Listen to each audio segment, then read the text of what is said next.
again, welcome. Thank you for joining us today, and a very special webinar we're very excited to be holding today with Michael Kwan from Saracen Developments and Howard Emery from Adelphi Living. And we're going to be speaking today specifically about a luxury SDA apartment complex in North Coogee, Perth.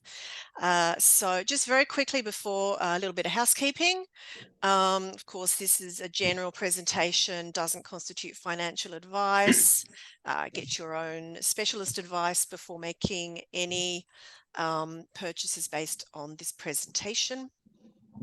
Now, we are recording this presentation, and just to confirm that the contents will be valid for 90 days from today, because the data prices and other factors may change. If you have any questions at all during the presentation, just pop them into the Q&A chat box. It is down the bottom of your screen. Min is in the background. He will be answering any of those questions that he can. Any others that are maybe more specific for Michael or Howard, we will answer those at the end of the session. So just very quickly, a little bit about NDIS Property Australia. If you're not familiar with who we are advisors and consultants in the specialist disability accommodation area. We're based over in Brisbane, but we do sell Australia-wide. We've sold around 200 dwellings in the last 3 years since we started in the industry. We've got about another 150 we expect to sell this financial year. So we've learned how important it is that investors understand the whole business model of an SDA investment, and we have taken upon ourselves to advise and educate on all aspects of specialist disability accommodation, including the data. I will be talking a little bit about the data specifically to North Coogee and that surrounding area in this presentation.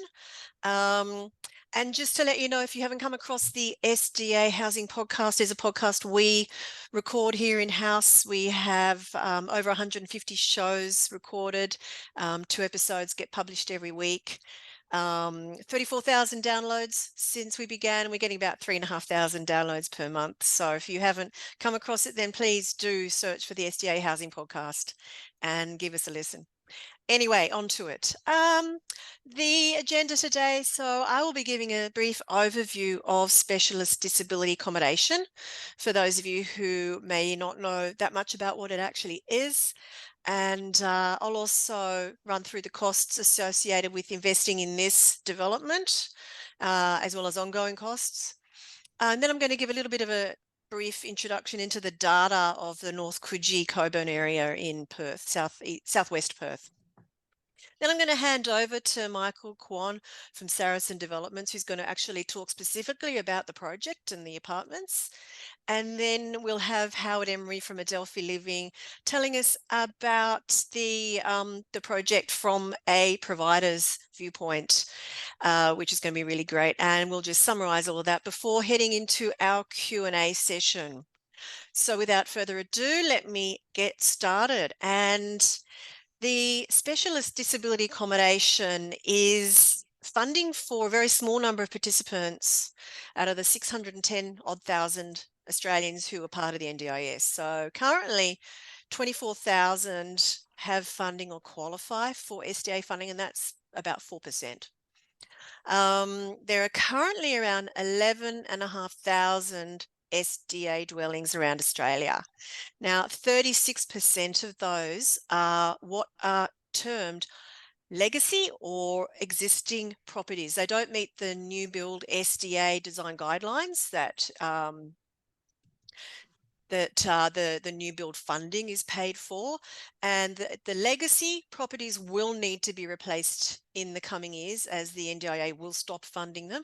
And a lot of those existing properties are not fit for purpose. They're the old institutional type properties that will also stop being used as more fit for purpose new builds come onto the scene and participants move over into properties that are better suited for them. Now, the NDIA have estimated that there'll be almost 30,000 participants funded for SDA by 2032. So overall, we're looking at roughly 9,000 additional dwellings required Australia-wide to fund all of those SDA participants appropriately. Now, the project of the North Coogee marina development is which we're specifically talking about today. I'll show you the stock list and the price list in a moment, but basically they range from about 715 up to 900,000 for a unit, depending if it's a 1-bedroom or a 3-bedroom apartment. To actually register your interest, there is just a $2,000 refundable deposit for those. Then there's 10% deposit on the payment of the cost of the property due on unconditional. There is also the potential, the properties are priced for fully accessible, which if you're aware of the 4 different design types, it's the wheelchair friendly, but without the additional inclusions, things like the provision for hoists, provision for automation of doors and windows. So it's still fully wheelchair accessible. However, for $15,000, you can upgrade your apartment to high physical support certified level. And that's a webinar special that Michael is offering for the next 3 apartments that are sold. Likewise, a furniture pack will be included for the next 3 units being sold, and that includes a second bed for the 2nd bedroom, a dining suite, lounge suite, and a television. We haven't included a first bed there because a lot of participants are likely to want to bring their own bed. They may need an electric wheel, adjustable bed, whatever. So it's just a second bed if needed for the spare room. Other upfront costs for this will be things like your legal costs, stamp duty, solicitors fees, and just note that the stamp duty in WA, there is a rebate applicable from the WA government as listed down the bottom of this slide. Other upfront fees are things like your provider onboarding fees, and I'm going to get Howard to maybe discuss a bit more about that later, as well as participant placement fees. Now, I've listed $10,000 there. That's the maximum generally you would pay for this. It does all depend on the SDA provider that you engage. So those figures are just general figures. Now, the cost of the ongoing costs of holding an SDA property investment, specifically for these apartments, the SDA provider fee with Howard is $7,000 plus GST, 7,700. The rental manager fee will range between $2,200, $3,300. That is not confirmed as yet, but it'll be around that mark. You'll also have strata fees around about $3,000 to $4,000 per annum. And again, rates, insurance, maintenance. We don't assume that maintenance would be much, certainly not in the initial years of the property. Insurance, there is already building insurance, but you may wish to take out additional insurance and of course the rates. So all up, you're potentially looking at about $20,000 annual outgoing costs. So this is the actual price list of the Harbour Residence apartments. You can see we have 6 of them have been sold, and those prices are the fully accessible certified level prices, except for the penthouse, the 3-bedroom, which is automatically going to be high physical support. So if you wanted to turn these into high physical support apartments, you just need to add 15,000 to that price. And just looking at that, we don't have any of the 1-bedrooms available. They're all 2-bedroom, 1 bathroom, and I think we have all the 2-bedroom, 2 bathrooms have been sold. So what we've got left is 2-bedroom, 1 bathroom units, which all of these apartments will be for a single tenant. By the way, just because you have 2 bedrooms doesn't mean you'll get 2 tenants in there. The maximum number of participants in this project can be 15, and there's 15 apartments, so they're all single tenancy. Now, I've just quickly put together an overview of what the income and the yield may look like, and it all depends on the actual funding of the participant who moves in. The investor has the final say. They will get If there's a number of participants apply to live in the property, then the investor has the final say on who they accept as their tenant. But we're taking the lowest priced unit here, 101, which is a 2-bed, 1-bath apartment. There are different scenarios, and it's based on what the funding that the participant actually has in their plan. Most likely you are going to have somebody with 1-bedroom, 1-resident funding. And as you can see there, it is, I've got 117,000, just under 117,000, or 114,000 if they're an IL funded participant. And those yields are quite good. We're looking at 16 plus for the gross yield, and drops down to about 13.5 to 14 for your net yield after that $20,000 annual costs. Quickly, for the higher priced unit 402, again for the FA, you can see that yields are a little bit lower. Your incomes are going to be the same, despite the fact that you're paying more for the unit, so the yields drop. If you do actually get the high physical support upgrade, you'll see you can then potentially have someone with high physical support funding in there. And that funding is a bit higher, as you can see, that 1-bedroom, 1-resident HPS funding 120, just under 125,000. And I must note that that is the SDA funding, as well as the maximum reasonable rent contribution from the participant, which at the moment is $10,900 annually that the participant actually pays as part of their rent. So it is the disability, 25% of their disability pension allowance and their rental allowance. So those are sort of the incomes that can be, I'm not sure if I got exactly the right amounts, depending on the price guide is very confusing these days. You've got sprinkler allowances, you've got tax implications, but it's a pretty general overview. And of course, this is just for participants who've got funding to live in an apartment. If somehow you manage to get somebody move in who has funding for a house apartment, that funding may be lower, or will be lower, but obviously we're focusing on the participants have the correct funding. So just to go through the data now, this is all based on the latest information that's come out from the NDIA, the quarterly report that was released in August for the period ending 30 June 2023. So you can see where North Coogee is here. That's part of the Coburn SA3, which is a statistical area 3. I've also included the Fremantle and Melville areas because they're still in quite a close proximity. Don't worry about the gap in the map there. It's just the way that we're trying to parse the maps together. So we're looking at the data for this area here in the southwestern Perth region. So the participant demand, we've currently got 149 participants with SDA funding. And that is the darker blue, participants with SDA funding who are currently living in a dwelling, and then additional participants who are eligible. So you can see there that there are 64 total in the Coburn area, and an additional, what's that, 52, 82, 80, 86 odd in the other two areas of Melville and Fremantle. Now, enrolled SDA, I'm talking about just the new build, so not the existing and legacy, but new build enrolled places in those 3 regions.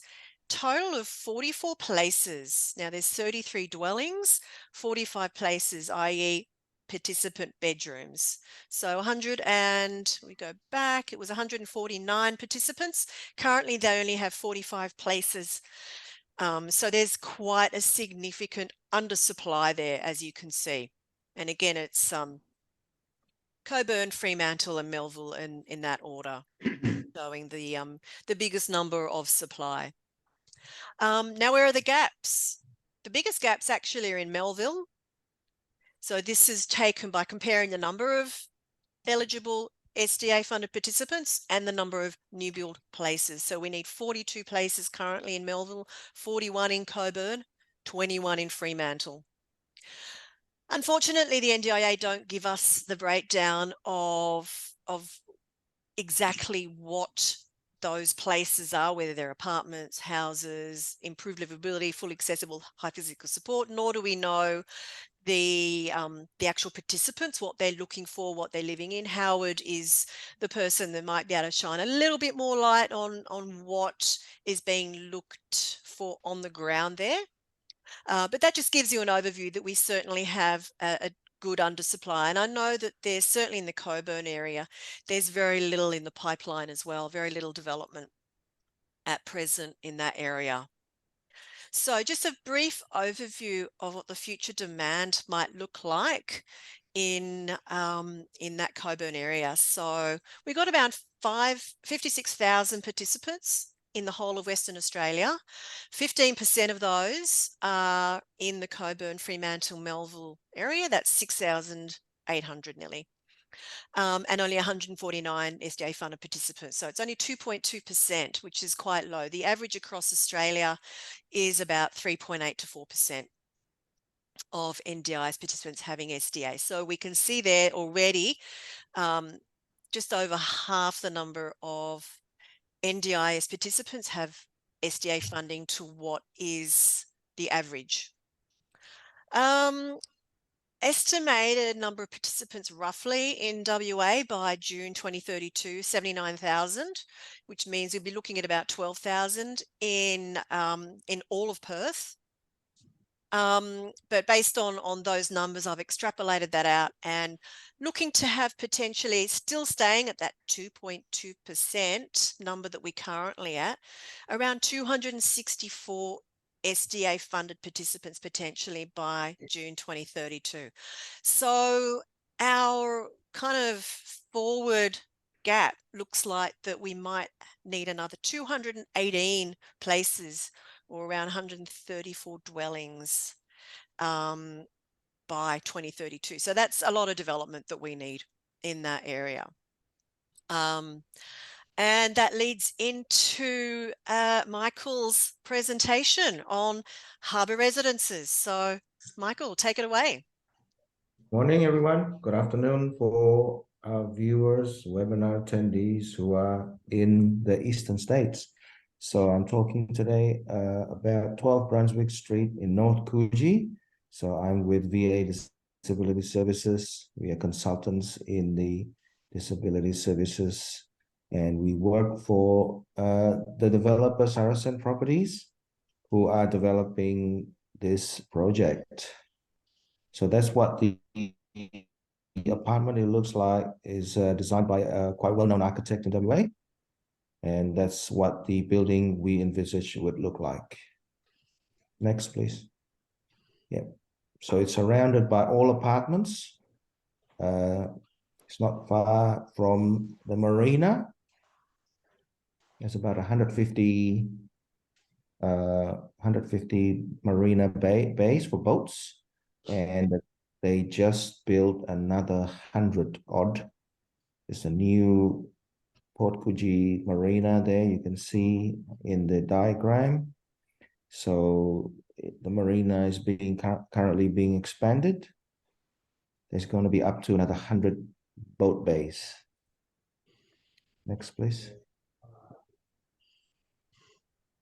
So it's 100 meters away from the marina. It's probably less actually, about 50 meters, but because you have to go around buildings, feels like it's 100 meters. There is a medical center, pharmacy, supermarket about 200, 300 meters away. There's a Phoenix shopping center, which is a major shopping center in the area. It's about 3.5 kilometers away. Fremantle Hospital is 6 kilometers away. And the Cockburn train station about 12 kilometers away. Perth City itself is about 28 kilometers away.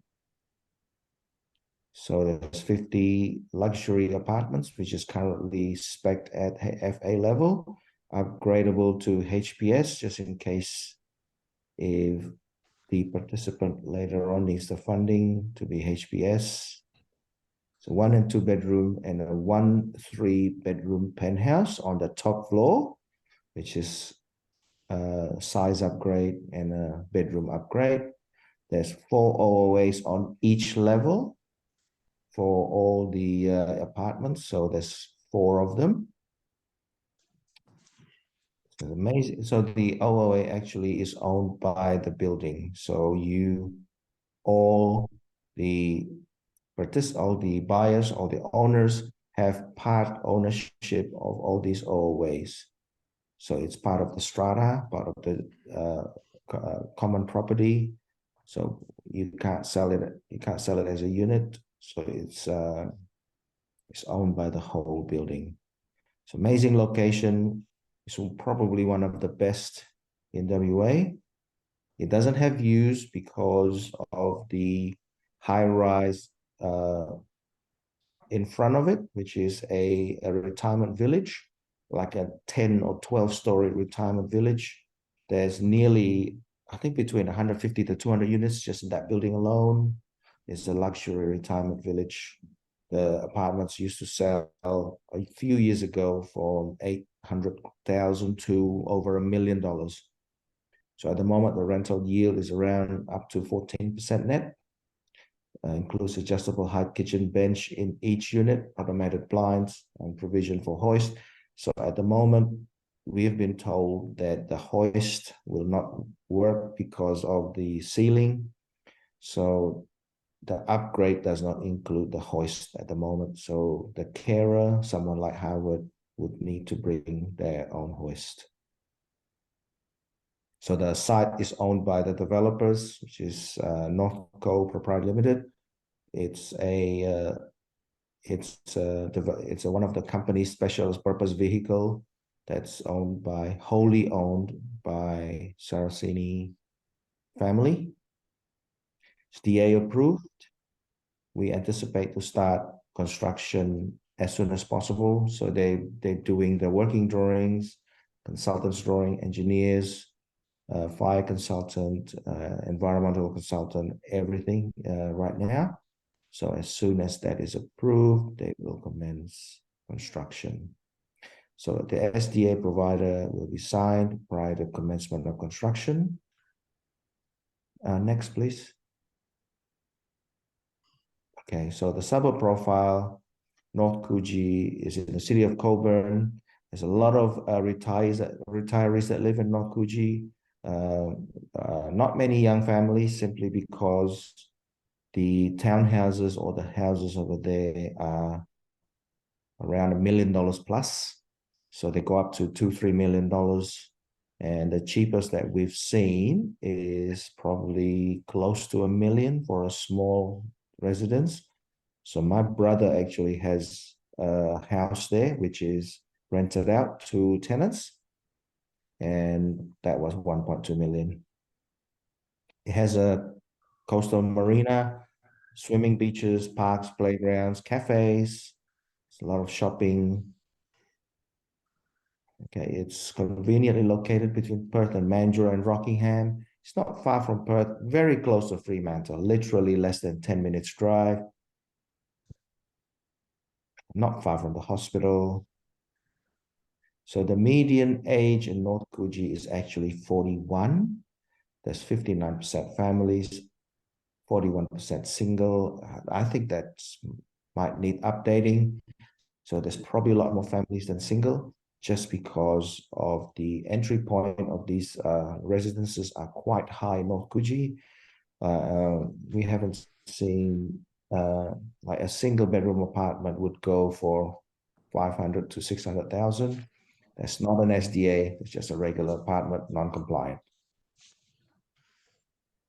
Okay, so these numbers have been presented by Debbie before. Please, next slide, please. Okay, so at the moment, there is a rebate for off-the-plan purchases. So if anything under 650, there's 100% stamp duty rebate. So you don't need to pay anything for stamp duty or will be rebated. So if it's more than 650 and 750, the gap is about 50%. So if you have $100,000 gap, you might pay, $4,000 or $5,000. So it's still free up to 650, and then anything above 650 to 700, there's 50%. So anything above 750 purchase price, 50%. Stamp duty payable, capped at $50,000. Next slide, please, Debbie. Oh, I think that's you, Michael.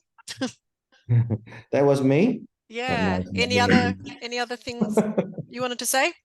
We'll come back to that Well, later. I'm happy to answer any questions. So Howard is collaborating with us to hopefully become the SDA provider on site and the SIL, but the SIL is optional. That depends on the participant themselves. And Howard is happy to work with or other sales that come with the participants. So it does not necessarily need to be Howard. So as being the SDA provider, he will be the one to be working with the sales, and he's happy to work with other sales to accommodate the participants. So he does not insist on being the sale on site, but he is at the moment the default sale if there is no sale being nominated by the participants. Right. All right, so I'd like Noted. to introduce Howard, a good friend of mine who's been in the NDIA field for years and years. He was a CEO of a public company as well. So now he's CEO of his own company, which is a natural progression.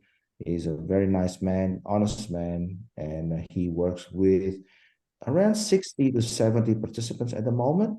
So he will expand, obviously, with all these SDAs coming online. He's hoping to expand and get more participants under his care. Howard, please go ahead. thank you. Lovely words, Michael. I owe you $50, I think, for that. That was terrific. Okay. Yeah, so Adelphi Living belongs to myself and my wife. I've got years and years of history in the residential aged care industry. I've been a member of a charitable disability group in WA. We've been operating in both SIL and SDA for several years now, and we're specialising, of course, in quality care services and, again, the accreditation systems, which are tripping up a lot of people throughout Australia. If you don't monitor the accreditation systems and report all sorts of issues, then you're going to be having difficulties with the NDIS. So rest assured, we're not a company looking for volume without quality, because without quality, you can't have volume. Who we are, the dedicated team that we have, we've probably got around about 100 staff at the moment, maybe a little bit more. The key structure is the chief financial operator, our financial bookkeepers. I've got a brilliant quality and accreditation specialist who's been in this space for a while and other areas, liaison officers and maintenance teams.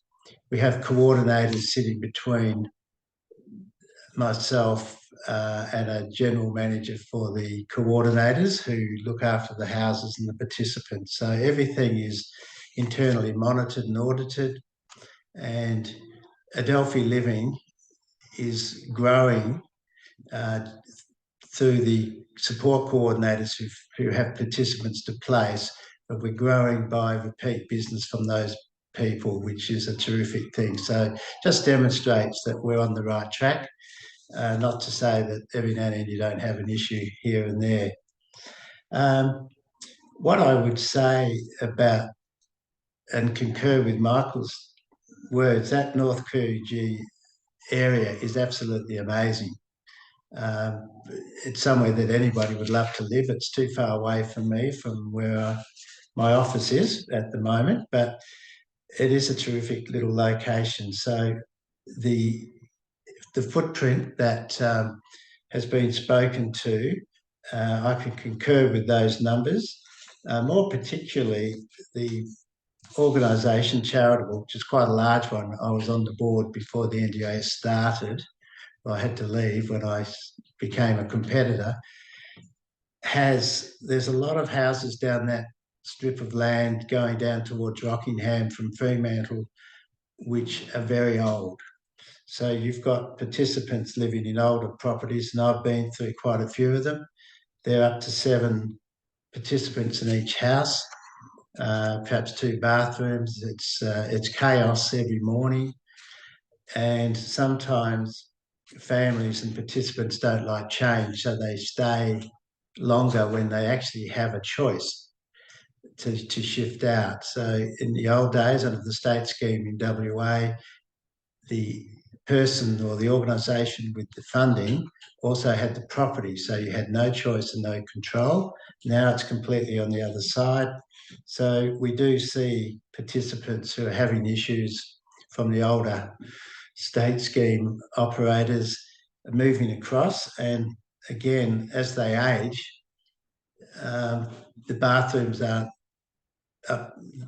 attainable for them because they need a wheelchair or something even larger to get into a small bathroom.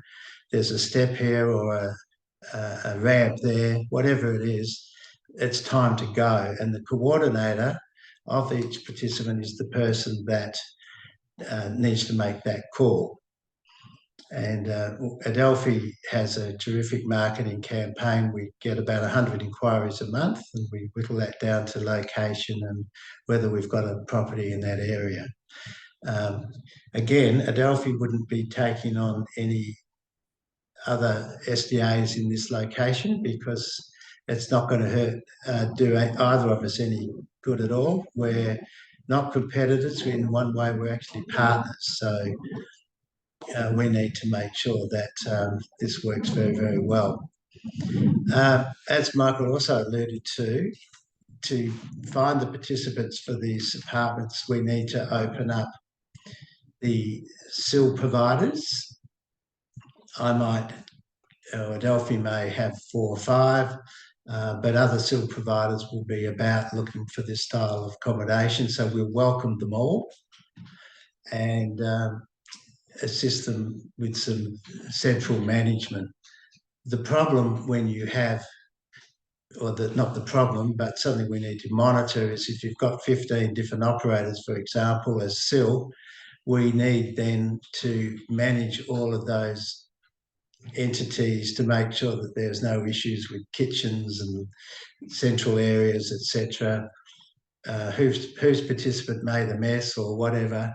And I see that's where Adelphi would come into being. Also, one operator needs to cover the night shifts. So if a participant's 1 to 3 or 1 to 1, then that's going to have an effect on the overall staffing at night. So historically, one SIL provider does provide that. Our responsibilities, aside of the day-to-day monitoring of those services, is to establish the quality systems for accreditation purposes and the continuous improvement for SDA. So we're doing that now for individuals. We haven't done it for 15 in one location, but it's really no more arduous. And that's very, very important because not only do we get accredited, but the SDA owner is accredited. And that's an expense which will be incurred, and I'll talk about that in a moment. We can manage all the inquiries for vacancies, ensure the mandatory SDA documentation is being undertaken. Fire evacuation plans and drills need to be in place, and they'll be audited, and they'll be looking to see if we actually have drill services that the staff are aware of. I think Michael's going to be looking after and identifying repairs and maintenance, but we'll be able to advise where they are and who should be paying for those. the mandatory audits at the moment the assessors are charging between $4,000 and $5,000 by each assessor. If there's any issues or there's follow-up, it's a $1,500 a day fee charged by the auditors. We can manage those assessments, etc. Now, there's a ratio of audits per sets of apartments. So if each SDA, each home or each apartment is owned by a separate owner, everybody has to pay that fee and go through that process. If there's only one SDA for the development, it's only 3 apartments that need to go through that process. So because the documentation will be basically the same throughout. So it is beneficial for one SDA. It's going to save about $60,000 just in that situation, and we'll be answering all the questions, which will take a couple of days as we go through it. Next slide. So our SDA fee would be about $7,000 a year plus GST, and that includes all the audits, the quality systems that we update. They change regularly. There's improvements and more, what would you say, requirements for the SDA. We just do that automatically. We know what they are, and we get on with the audit. Facility management fee would be $4,000. We have 15 different civil providers, and they'll have inquiries every day. There'll be a range of other issues which will come into the NGIS. We'll be signing documents on behalf of the SDA and between the participant and between yourselves, between Adelphi. We'll be getting rental funds from the automatically put in place for the participants, and we'll be claiming the money for you. So there's quite a lot of work to be done. If it's not done properly, it'll become quite an arduous task, but we seem to have managed to get it to flow quite well. And we would look forward to being considered. I think what Michael did also talk about was the Fremantle Hospital, which is not far from these apartments. That is actually a mental health hospital now. And Fiona Stanley, which is a very big acute hospital in Perth, which is travelling south probably another 20 minutes, that's also a mental health, has a very large mental health facility. In fact, they're probably placing about 7 or 8 people every week in that location, right down to Manja. I don't think there's much more I can say at this stage. What I would like to point out, though, is there's been a considerable increase in the improved livability funding in the last few months, which has been spoken of earlier. But the difference between a high physical support at $90,000 and the 1-bedroom apartment for improved livability is now only $10,000. It used to be about a third of that figure. So now you've got 3 opportunities from high physical support. You've got fully accessible and improved livability. So you've got a lot more opportunities to gain funding. You don't have to take what's offered. You can wait and find the SDAs at high physical. But it's a situation which I just couldn't believe how much they improved that level. And that's been done because for every 1 person with an SDA, there's 9 people dwindling in improved livability or haven't been registered for improved livability yet.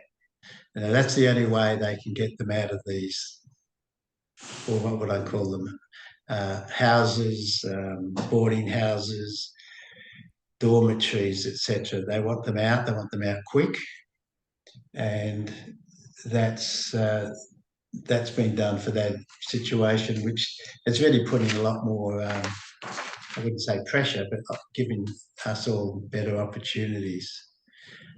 I don't think there's much more for me to say, except Adelphi's ready, willing and able, and we'd look forward to anybody who would like to talk about using our services. Thank you. Thank you very much, Howard. Yeah, I actually wanted to just comment on, and I'm going to go back to your slide with the different income levels here, and you can see improved livability, 80,000, fully accessible, 83, high physical support, 90. And that's without on-site. So we're looking at considerably more with, which is, we would imagine that most participants will need on-site overnight. Correct. Now, that's right. The benefit of building your property to high physical support. Okay, because we get this question a lot. We know that only maybe 30% of participants are going to have high physical support funding. Well, we don't know. We're guessing at best. Maybe another 20% will have fully accessible, probably 40% improved livability. That's the sort of data that the NDIA recently put out in their future participant predictions.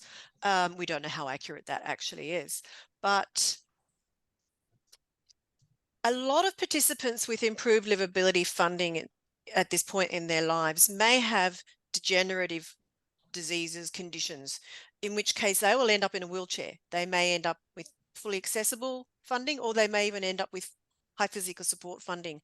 So if you bring a person in that has improved livability funding and a degenerative disease in your apartment, in your high physical support apartment, they can stay there for life. Basically, they don't need to move because the property is not going to be fit for purpose as they age in place and degenerate in their condition. So whilst fully accessible is also a really good option, because you're probably capturing 50% of or more of the market, 60%, sorry. Adding that extra 15,000 to upgrade your property to a high physical support is probably a good option if you want to think long term and hopefully have the one participant in there for as long as possible. What are your thoughts on that, Howard? Well, I think ageing in place is the term that we all probably know over the years. I'm very aware that participants do not get better. That's a sad situation. Mental health clearly is managed but not improved. Physical conditions deteriorate, and that can be very quickly for some people. So we can see the participants now that we've had for 3 or 4 years that were improved livability moving across to fully accessible, and we monitor that by our staffing levels. Suddenly participants require more staff. They might need assistance with feeding, and they might not be able to eat on their own. It might be a 2-person transfer. So as soon as that happens, we talk to the coordinator and we get a new plan put in place for the participant, and they would go from improved livability to fully accessible or to high physical support, whichever we're talking about at that time. So it's obviously in both parties' interest, SIL and SDA, to get that monitored and to get that improved as soon as we can. Otherwise, we're paying wages for people that, as a generosity to the community, if you like. Yeah. So they're definitely with you for life, and they deteriorate. Yeah. And as you mentioned earlier, that difference in funding level of 10,000 overall just means that a lot of participants who, as you said, were sitting there previously with improved livability funding had nowhere to move into because there was no properties, or they were applying for properties that were FA or HPS and they weren't being accepted because their funding was just too low. We've now got the opportunity to tenant those properties with participants that were left out in the cold, if you like. Yeah, I can add to your observations in that, and I say this with respect, a lot of the charitable bodies don't have that urgency, if you like, to look at the documentation and to improve that. It could be with a GP, a psychiatrist, an OT, a physio. They leave it because it's not a big issue for them. But for us, being private, we can see it, and it might cost $1,000 a week in an instant. So we're onto it very, very swiftly, and there are more participants who are lingering in accommodation that really need to shift. I can see it. So I'm looking forward to that opportunity. Can I just go back, Howard, to your comments on I'm just going to go back to the slide here. So obviously your SDA provider fee, 7,000 plus GST a year. Your facility management fee, is that the property management or is that something different? That's something different. Right. So if there's issues with the accreditation, etc., well, we need to do that. We need to keep that going all the time. But more particularly, we will be the first call from the other SILs and the SDAs. Not for everything, but it'll be about participants. Can Bill come in at 10 o'clock in the morning instead of 2 o'clock in the afternoon? Is the unit ready? Is all the linen ready? This is his diet. Have you got the food ready? There's so many questions in this area that basically we're probably doing the service free of charge. It's a complex, and it's every minute of the day something's happening. Yeah. Most providers that we work with, and I did mention this earlier in my presentation, have a one-off engagement fee with the owner of the property. Yeah, we do too. I haven't calculated that as yet, but it'll be within market expectations. Yeah. And if you do onboard a participant who is one of your clients, is there a procurement fee there? No. Okay, that's good to know. So yeah, look, it depends on the different providers and the different arrangements. And just to confirm also that your leasing agreement, so you will have the lease with the property owner, like a head lease, as yes, the we do SDA that. provider? Yeah, we've had that developed by Lavin Solicitors well, they're national, I believe, in Perth. So we do have that. As the SDA provider, you will also hold the tenancy lease with the participant. Correct. Yeah. Okay. Just to clarify that for anyone who's not quite sure how that all works. So basically for an investor, it's very much hands off. You're really just dealing with the SDA provider, who in this case is likely to be Howard. So that's pretty much how it works. Now, I think that, please. Just add each apartment has to have an audit. It's about $70,000 for the group before anybody is dealing with the assessors and talking to them and walking through it. So we can get that right down to about 15,000, I think, if we only have one SDA, but it's up to the owners. Because it's the SDA that actually enrolls the property, the SDA provider. Yeah. Yeah. And no one can move in until that's happened. Correct. Yeah. But we're already SDA'd, so we can do that tomorrow. That's right. Yeah. But unfortunately, it can't be done until the property is completed. That's right. And received its certificate of occupancy, or I don't know if that's got a different term in WA. But no. Okay. So any comments, Michael, before we might move on to if there's any questions still outstanding? No comments. We obviously help the buyers to apply with the SDA registration. So with conjunction with Howard, collaboration with Howard, has benefit in more if we apply for the whole building, but some people are choosing to apply for themselves, and it's not compulsory, but it just helps you. More and more people apply together, so it will become cheaper. Mm. That's So, it. and you're charging 5,500 for that, I believe. Correct. Yeah. And so that is So, for the SDA certification at the end of the yes. construction. So half upfront and half on commencement. Yeah. Okay. So I just wanted to also confirm before we do go on to any questions, just to remind everyone that this is a DA approved project. Did spend quite a lot of time getting the DA because there was quite a lot of changes with plans and council regulations. It did receive DA about 2 months ago now, I think. So Michael, can you just confirm when we're expecting to actually break ground and when it's believed to actually complete the project? So we're looking to break ground in the first quarter of next year. The working drawings and the consultant's drawings, the actual they need to be all synchronized. They need to all be the same. So that takes a while. One is because consultants are very busy at the moment. So we're having to encounter some who are even asking for their fees or part of their fees up front.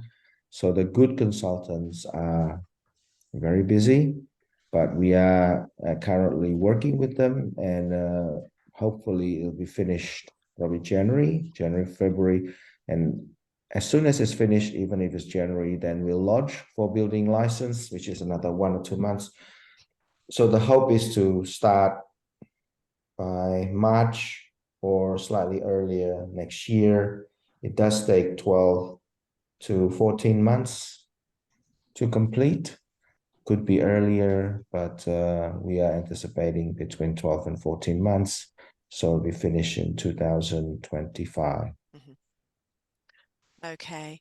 And of course, once completion and SDA certification happens after that, after the full completion, which takes about a month, Yes. I believe, with the NDIA, then it's ready for occupancy. So that is where obviously Howard will be working in the background well before that time to start actually finding So participants. hopefully sometime next year, once it's started halfway, partway, then I and Howard, for those people who are using the services to find participants, will start working on them, marketing them, doing home opens, and as soon as, so hopefully the lead time between completion and participants moving in could be shortened, so that it doesn't need to be empty for unnecessary periods of time. Yep. All right, Min, I'm going to bring you in. Have you got seen any common questions that have been coming up that you'd like to comment on? Just maybe reiterate for any of the other viewers. No, it's been pretty generic comments so far. I've already answered the answered questions. No, it's pretty straightforward. I think there's a question here from Niome Veretti. Michael, do you want to answer those questions, please? Michael? So the insurance of 3K may not be necessary because the strata already covers the insurance. So you would need to pay for the annual SDA fee, facility fee, and strata levy. That's it. So potentially as well, we can speak to Howard if there is, all of the facility is managed by Howard. So potentially, we could look at the facility fee. There could be some common, services being used. Howard would look at that. That's why we want to appoint early, and then we can work on this so that the annual expendables could be reduced. Yeah. So So the I know you've been insurance, trying really hard to keep them as low as possible. yeah, so the insurance 3K is, I don't think it's necessary because the building is already insured and the participants have their own insurance. So Howard, as the sale normally has his own insurance for the participants. So yeah, you don't need the extra insurance, 3K. Good to know. Yeah. Another question's just popped up from Anonymous. Sorry, we don't know who you are. Sorry, I was late to the start. Have the prices for the units been established? Yes, we did. I'm going to go back to that slide. We had the prices of the apartments here. As you can see, 6 of the apartments have been sold. The remainder range from 715,000 up to 780,000 for the 2 bedrooms, and 924 the high physical support 3-bedroom penthouse. And there is an additional 15,000 optional upgrade to high physical support, so you can add 15,000 onto that amount. William Campbell James, hi, how you going? Oops. And the price is also fixed until completion. Yep. I just lost my question. So sorry about that, everybody. Don't know what I did there. James, does that include maintenance? Will I have to pay maintenance and body corporate? Yes, so the body corporate is the strata levy. So that's the same.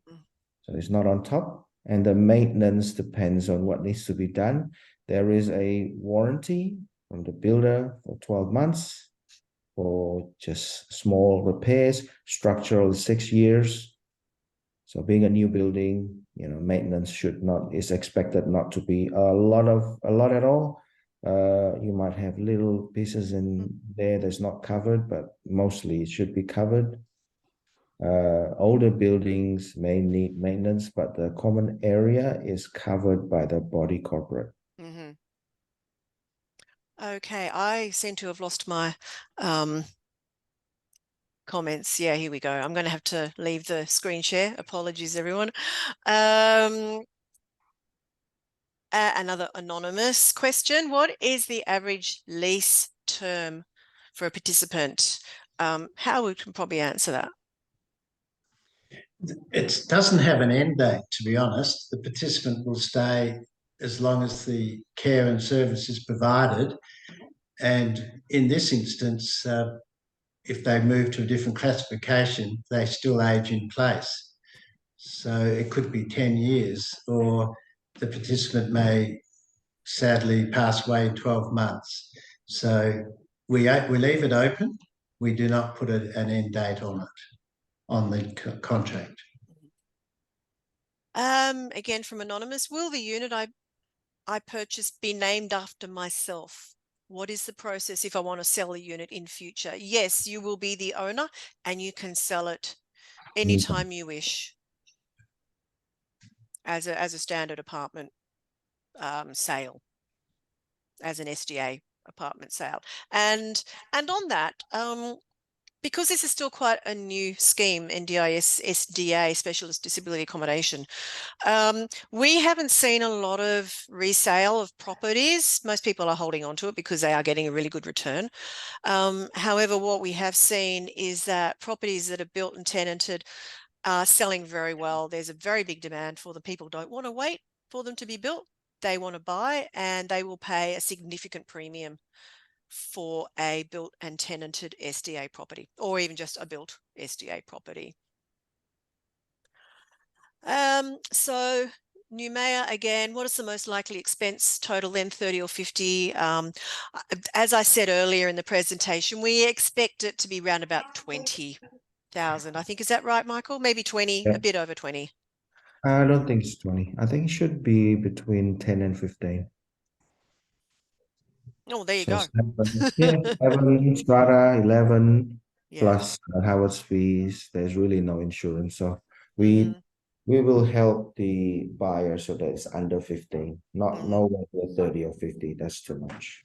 Yeah, yeah. Look, for a 3 or 4 bedroom house, we would expect you'd be looking at maybe 30,000 Yes. for expenses, but certainly for one of these units, it will be significantly less. Because there's only one participant, not four. Yes, that's That's right. right. James, again, can the units be HBS without a ceiling hoist? So from my understanding, and I think Michael will back this up, is as long as there is provision for hoist, and I think, Michael, you were talking about having wall hoist strengthening. Howard, can you answer this one? Whether you can have HBS without a ceiling hoist? Top of my head, I think it's a requirement by the development code. I know that I prefer a manual hoist. That means it's mobile and it can take the participant to the bathroom, or it can carry them into the lounge room. So they're much more beneficial and obviously cost a lot less, but they're provided by NDIS anyway. But I think when the assessor of the building looks to tick the boxes, it'll say, is there a hoist?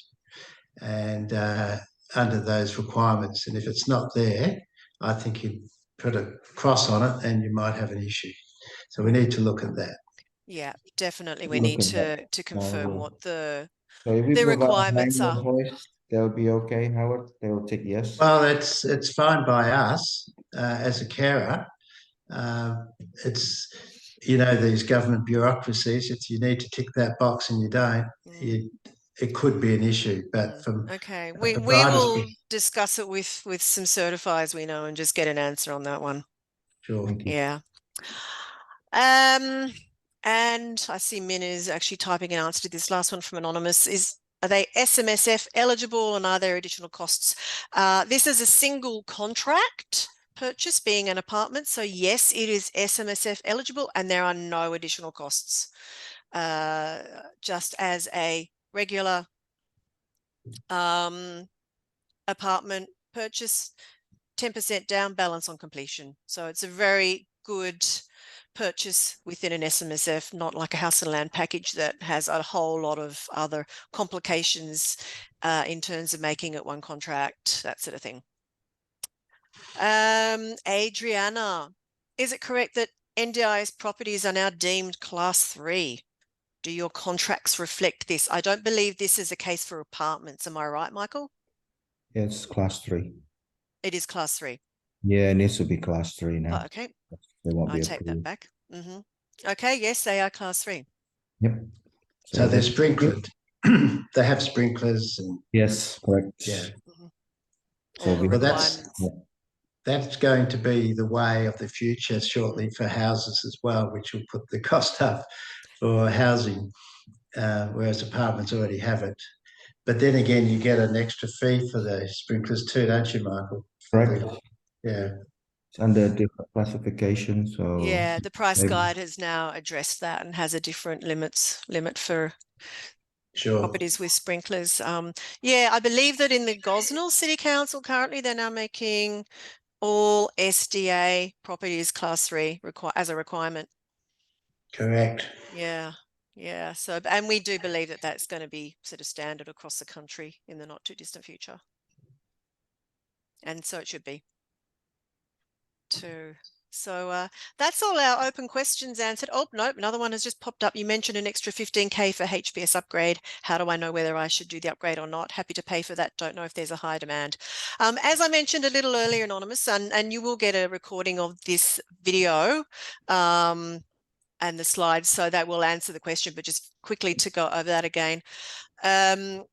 Because some participants have a degenerative disease, they may end up, if you have an improved livability funded participant being in a wheelchair and needing high physical support property down the track. So if your property is already built to high physical support, then they don't need to move. So that's your main benefit there. And the fact that you are basically looking at 90% of the SDA population as your potential tenant market with the HPS additional upgrade.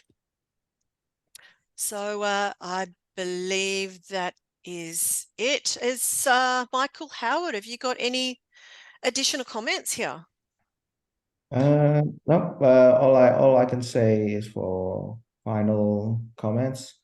North Coogee is a prestigious suburb. The average prices there are very high. It's a very nice suburb. A lot of older people, families, not far from the marina. There is a marina there with, in the next probably few months, once it's finished, it'll be 250 boat docks. So it's a very prestigious suburb. And as far as SDA, it has to be one of the highest quality that we've seen. With the architect designing it, the architect normally designs shopping centers, high-end shopping centers and high-end apartment buildings. Sure. Well, I would say that I've forensically looked at the project. I know Michael very well professionally, and I wouldn't be here if I didn't believe in it. Thank you, Howard. Just to answer this last Q&A, well, if it needs to be installed, or there'll be a manual hoist to be installed or in place, then it will be. So if you actually pay for the HPS, then it will be HPS approved. Yeah. So we can't. And we will. Yeah, and we will get clarification on that. It won't be. It won't be settled if the HPS approval is not issued. So you don't have to worry about that. It'll be compliant either way. It has to be. Yeah, great.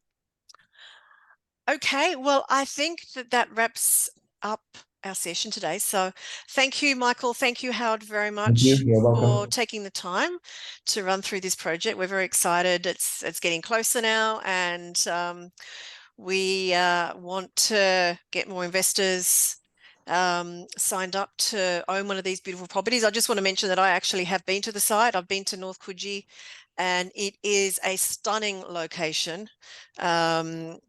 Yeah, absolutely beautiful. I would be there if I could, if I lived on the western coast, that's for sure. And yeah, so if anybody has got any more questions, please you can contact Howard. His details are on the slide early, which you will all get a copy of. We will send the video. We will also send the actual presentation, or you can contact us here at NDIS Property Australia on 1300 254 397 or at info@ndis.property. So I'm going to leave it there, and thank you very much for your time today, everybody, for joining us, and have a great rest of your day.